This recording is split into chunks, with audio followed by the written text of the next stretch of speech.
قومی یعنی زبان کی لسانیت کی آئیڈینٹی ہوتی ہے۔ پالیٹکس میں یہ دو بڑے ڈرائیونگ فیکٹر ہیں، خاص کر کے جو بنیادی معاشرے ہوتے ہیں۔ امریکہ کی طرح کا جو معاشرہ ہے یہ ڈیفرنٹ ہے، یہ بہت ڈیفرنٹ طریقے کی فورسز سے اسٹچ ہوئی ہوئی یہ آئیڈینٹی پاکستانی آئیڈینٹی سے بالکل مختلف ہے۔ لیکن جو ہندوستانی پاکستانی آئیڈینٹی ہے وہ ان دو بنیادی شناخت کے گرد گھومتی ہے، ایک اس میں لسانیت کی ہوتی ہے، دوسری مذہبی ہوتی ہے۔ پاکستان کے جرنیل صاحبان نے اپنی غلطیوں سے اور بلنڈر سے یکے بعد دیگرے ایسی صورتحال پیدا کر دی ہے کہ پاکستان کے دو جو پیریفرل پروونسز ہیں ان کے اندر اپنی لسانی کور آئیڈینٹی جو ہے وہ بہت زیادہ اٹھ کے سامنے آ رہی ہے، اجاگر ہوتی چلی جا رہی ہے۔ لوگ اپنی کور آئیڈینٹی کے اوپر فال بیک کر رہے ہیں۔ خیبر پختونخوا میں بھی حالات اتنے خراب ہوئے نہیں ہیں، بلوچستان جس کا میں بھی ذکر کرنے والا ہوں وہاں یہ کور آئیڈینٹی جو ہے بلوچ کی وہ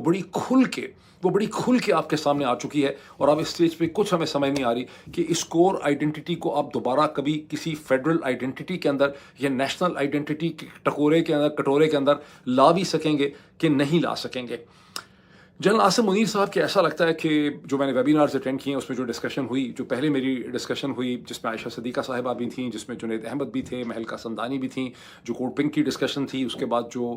ورچوئل جلسہ تھا پاکستان تحریک انصاف کا جسے علی ملک اور جبران الیاس جس کو ماڈریٹ کر رہے تھے، ان دونوں ڈسکشنز کو جب میں سامنے رکھتا ہوں اس میں جو کچھ میں نے کہا، جو کچھ میں نے سنا، جو ڈائلاگ وہاں پہ ہوا، مجھے یہ فیلنگ ہو رہی ہے کہ جنرل عاصم منیر نے اپنے ترکش کے بہت تیر استعمال کیے ہیں، بہت کارڈ وہ پلے کر چکے ہیں، بڑی سکسیسفلی انہیں کارڈز پلے کیے ہیں، لیکن ایک بار پھر جنرل عاصم منیر ایک بند گلی میں آتے چلے جا رہے ہیں۔ اب تک کے جو کارڈز انہوں نے استعمال کیے، پہلا بڑا پتا جو انہوں نے پاکستان کی سیاست کے، پاکستان کی فوج کے، پاکستان کی عدلیہ، پاکستان کے میڈیا پہ کھیلا، اپنے ذاتی اقتدار کی خاطر کھیلا، فوج کو اس میں پھنسا دیا، وہ مئی 9 کا پتا تھا۔ دوسرا انہوں نے 26 نومبر کا قتل عام کروایا۔ تیسرا انہوں نے یہ جو اس سے پہلے 8 فروری 2024 کے جو انہوں نے الیکشن کروائے وہ ان کا ایک پتہ تھا۔ پھر اس کے بعد انہوں نے 2 آئینی ترمیم کر دیں، 26ویں آئینی ترمیم، 27ویں آئینی ترمیم، سپریم کورٹ سے جان چھڑا لی، ہائی کورٹ سے جان چھڑا لی، یہ سب وہ پتے کھیل چکے ہیں۔ اس کے بعد انہوں نے ڈونلڈ ٹرمپ کا پتہ کھیلا، اب وہ اسرائیل کا پتہ کھیل رہے ہیں، وہ پیس بورڈز کا پتہ کھیل رہے ہیں،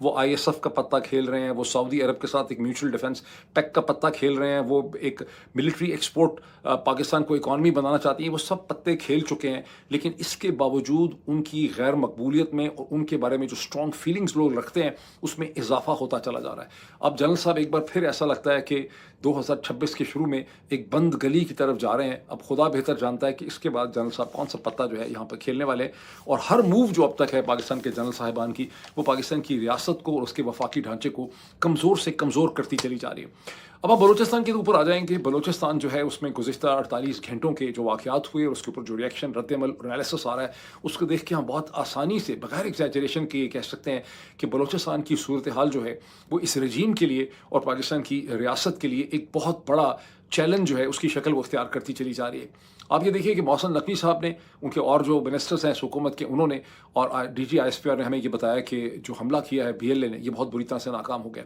لیکن اب دنیا بھر سے، پاکستان کے اندر سے بھی اور دنیا بھر سے جو ریئیکشن اور رد عمل ہمارے سامنے آ رہا ہے وہاں پہ یہ سوال اٹھایا جا رہا ہے کہ اگر ایک ملیٹنٹ آرگنائزیشن یا ایک دہشت گرد تنظیم ہو، وہ 12 شہروں پہ ایک کوارڈینیٹڈ ایک ہی وقت کے اوپر ملٹیپل کوارڈینیشن حملے کرے جن میں آپس میں کوارڈینیشن ہو، جو جڑے ہوئے ہوں، ایک وقت میں پلان کیے جائیں،